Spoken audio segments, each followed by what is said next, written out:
बुद्ध भूमि के बारे में अपडेट देने के लिए यहां पर आया हूं कि किस स्टेज में यह आंदोलन है। 21 मई को 22 मई को अयोध्या में जो विवादित मंदिर का निर्माण इस लॉकडाउन के पीरियड में भी जारी था, वहां पर खुदाई के समय, समतलीकरण के समय बुद्ध के अवशेष मिले, प्राचीन अवशेष मिले और पूरे भारत में ये एक मांग उठी कि वो बुद्ध भूमि है और इसलिए वहां पर बुद्ध के विहार का ही निर्माण होना चाहिए। और एक मांग उठी कि जो अवशेष वहां से निकल रहे हैं उसका ठीक तरह से जतन किया जाए, प्रोक्योरमेंट किया जाए। हम लोगों को यह भी सुनाई दिया कि जो अवशेष वहां से निकल रहा है उसे क्रशर में डालकर उसकी मिट्टी बनाने का काम वहां पर चल रहा था।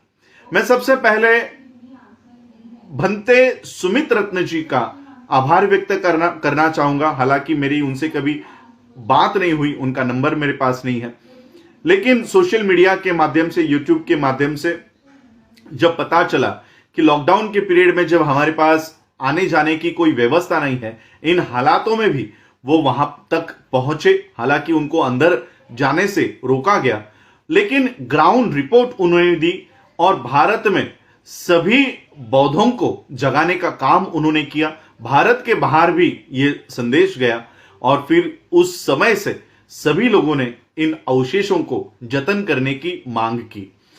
सभी लोगों ने राष्ट्रपति को, प्रधानमंत्री को, मुख्यमंत्री को, डीएम को, कलेक्टर को, सभी लोगों को निवेदन दिए।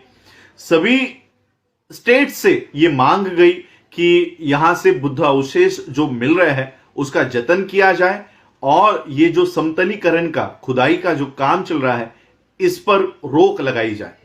और सिर्फ भारत से ही नहीं, मुझे जितने भी मेल्स सभी लोग कर रहे थे, मेरा ईमेल आईडी ये सीसी में रख रहे थे और मुझे बहुत सारे सीसी यानी कॉपी मेरे पास मेरे मेल पर आ रही थी। यूएस के लोगों ने, यूनाइटेड नेशंस के, यूनाइटेड स्टेट्स के लोगों ने, यूनाइटेड किंगडम के लोगों ने, लंदन के लोगों ने, ऑस्ट्रेलिया के लोगों ने, जहां जहां पर हमारे विदेशों में हमारे अम्बेडकराइट्स रहते हैं, उन सभी लोगों ने यूनेस्को से लेकर राष्ट्रपति तक, प्रधानमंत्री तक, सीएम तक, डीएम तक सभी निवेदन ये ईमेल द्वारा वहां पर दिए।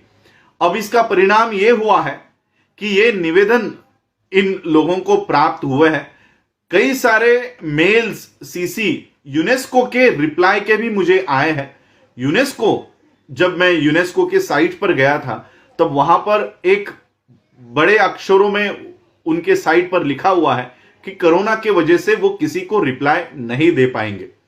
लेकिन इन हालातों में भी यूनेस्को ने इस मुद्दे की गंभीरता पहचानते हुए यूनेस्को ने भी हम लोगों को रिप्लाई भेजा। दिल्ली के यूनेस्को में ये अप्लाई करने के लिए, ये एप्लीकेशन भेजने के लिए उन्होंने हम लोगों को निर्देश दिए। तो इस हालात में भी उन्होंने हमको रिप्लाई दिया। तो अब इसका परिणाम यह हुआ है कि ये सारे एप्लीकेशंस, ये सारे निवेदन पूरे भारत भर में से, पूरे विश्व में से प्रधानमंत्री, भारत के प्रधानमंत्री, भारत के राष्ट्रपति, उत्तर प्रदेश के सीएम, उत्तर प्रदेश के कलेक्टर, वहां के स्टेट, वहां के जिला, डिस्ट्रिक्ट डीएम्स और इन सभी लोगों को जो निवेदन गए हैं, उसका परिणाम यह हुआ है कि अब यह समतलीकरण का काम और ये खुदाई का काम महीने भर के लिए, 1 महीने के लिए इसे रोक दिया है। और ये हम लोगों को एक समय मिला है, पर्याप्त समय मिला है, क्योंकि कोरोना की वजह से हम लोगों को सुप्रीम कोर्ट में भी अपनी याचिका दाखिल करने में बहुत देरी हो रही है। ऑनलाइन ये याचिकाएं दाखिल की जा रही है, ऑनलाइन ही मेरा वेरिफिकेशन हुआ।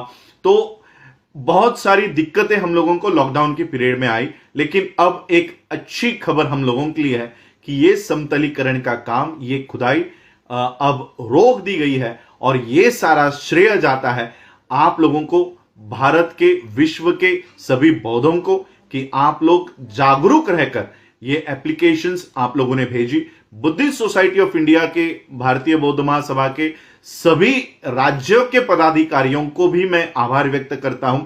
ये सारे मेरे साथी हैं जो आईएएस ऑफिसर्स है, आईआरएस है, बड़े बड़े पदों पर है, वकील है, सुप्रीम कोर्ट में भी ये प्रैक्टिस करते हैं। तो सभी लोगों ने ये एप्लीकेशंस तैयार करके और ये ईमेल आईडीज जो उन्होंने मुहैया कराई, सभी लोगों को वहां पर ये ईमेल भेजने के लिए प्रेरित किया, तो उनका भी मैं आभार व्यक्त करता हूं। सभी बौद्धों के अलग अलग जो संगठन हैं जिन्होंने ये पहल की और इस समतलीकरण का काम रोकने के लिए एप्लीकेशंस किए, निवेदन किए, उनका भी मैं आभार व्यक्त करता हूं।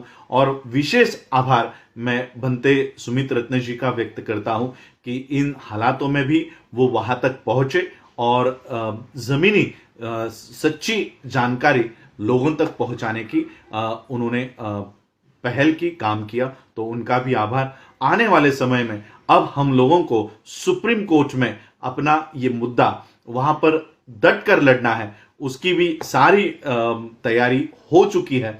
और ये सारा काम अब हम लोगों को एक समय मिला है, जो अवशेष वहां से प्राप्त हो रहे हैं, अब कम से कम वो अवशेष सब सलामत रहेंगे।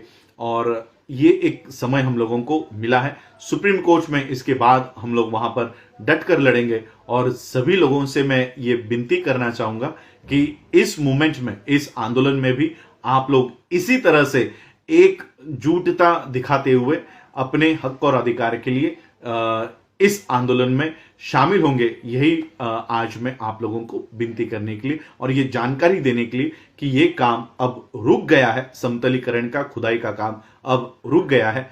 एक बेनिफिट हम लोगों को मिला है, ये सिर्फ और सिर्फ आप लोगों की एकजुटता की वजह से। कोई ऑर्गेनाइजेशन या कोई नेता या कोई लीडर इसमें लीड नहीं कर रहा था। इसका लीड केवल और केवल भारत की और विश्व की जनता कर रही थी। भारत के और विश्व के अंबेडकराइट्स और बौद्ध मिलकर यह आंदोलन लड़ रहे थे। और इसलिए हम लोगों को यह अब समझ लेना चाहिए कि हम जब एक हो जाते हैं तब हमें किसी लीडर की आवश्यकता नहीं है।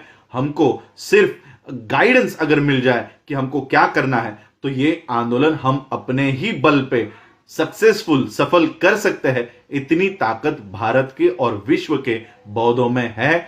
ये आज के इस उदाहरण से हम लोगों को पता चल जाता है। और इसलिए आगे भी इसी तरह से जब भी कभी हमारे अस्तित्व के ऊपर अगर कोई वार होता है, तो इसी तरह से हम लोगों को एक होना है।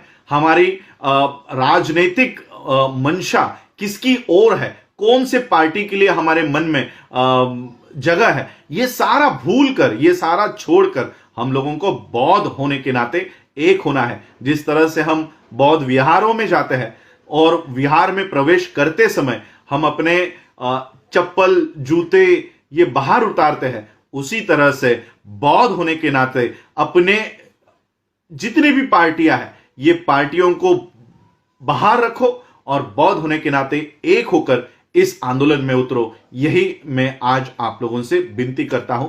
आप लोगों ने मुझे सुना, उसके लिए आप लोगों का आभार, धन्यवाद। जय भीम, जय भारत, जय बुद्ध।